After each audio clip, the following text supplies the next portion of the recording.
The best known example of irreducible complexity is the whip mechanism found in certain bacteria. The bacterial flagellum, a whip-like extension, has been known for a long time.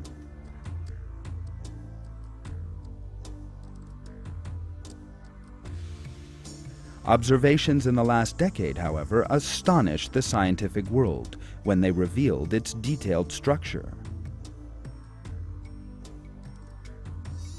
That is because the whip was shown to function not with a simple vibratory mechanism, as had been thought earlier, but with a very complex organic motor.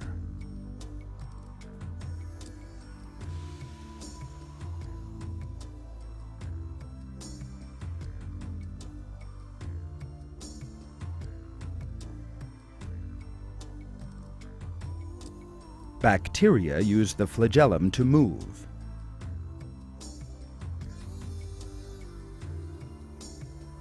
This whip is the only organ in the world of living things capable of a genuine rotating movement.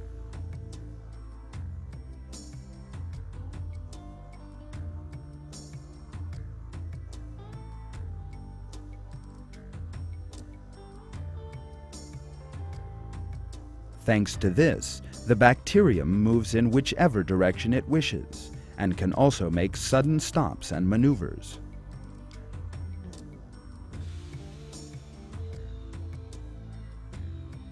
Thanks to the flagellum's spiral fibers and the engine in the root, the bacterium can spin like a propeller.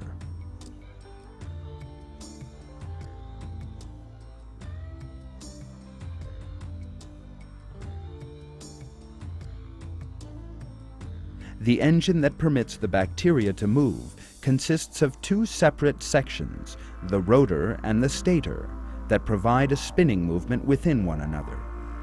Moreover, instead of ready stored energy, a flow of acid in the bacteria membranes is used as a source of energy. The engine mechanism consists of 40 different components, a structure with a complexity that cannot be reduced to a simple form.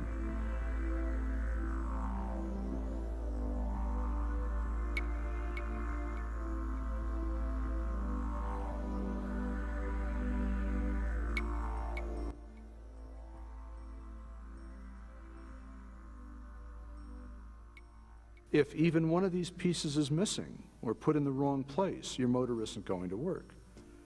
So this apparatus to assemble the flagellar motor is itself irreducibly complex.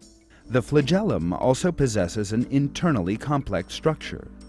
Its organic structure consists of 240 separate kinds of protein.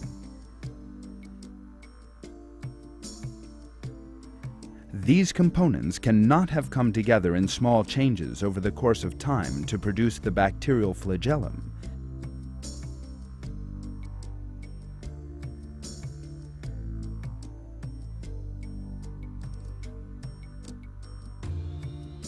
Since every tiny component is an organ that serves no purpose on its own.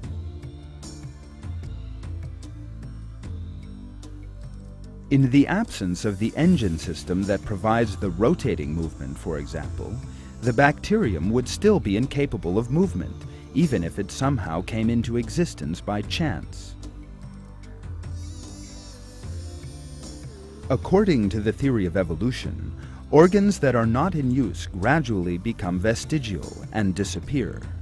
From that point of view, in an evolutionary process consisting of 40 separate changes, any organ forming in the first stage will be weeded out by natural selection, since it fails to fulfill any function, and the evolutionary process will come to a halt right at the outset. This scientific fact is outlined by Dr. Jonathan Wells. The important thing to realize about natural selection is it selects only for a functional advantage. In most cases, natural selection actually eliminates things that have no function or that have a function that harms the organism. So if you had a bacterium with a tail that didn't function as a flagellum, chances are natural selection would eliminate it. The only way you can select for a flagellum is if you have a flagellum that works, and that means you have to have all the pieces of the motor in place to begin with. So natural selection can't get you the bacterial flagellum. It can only work after the flagellum is there and operating. This situation, which is true for the bacterial flagellum, also applies to its other components and organs. Modern-day science reveals the meaninglessness of the theory of evolution's claim of gradual development in the face of the complexity of the bacterial flagellum. Indeed, no evolutionist biologist has been able to account for the flagellum's origins.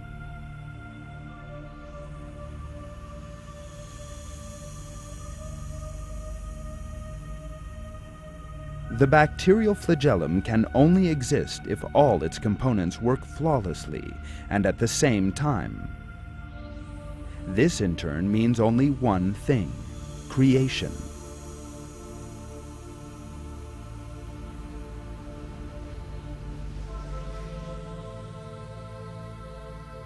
In the same way that the engines that allow cars to move are the products of superior engineering, so this mechanism that allows bacteria to move is the product of a superior knowledge.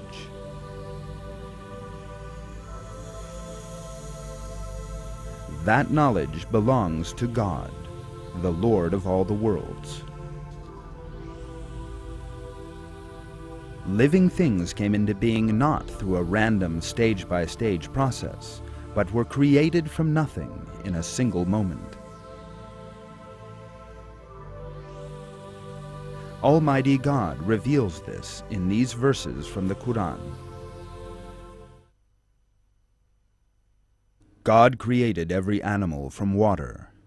Some of them go on their bellies, some of them on 2 legs, and some on 4.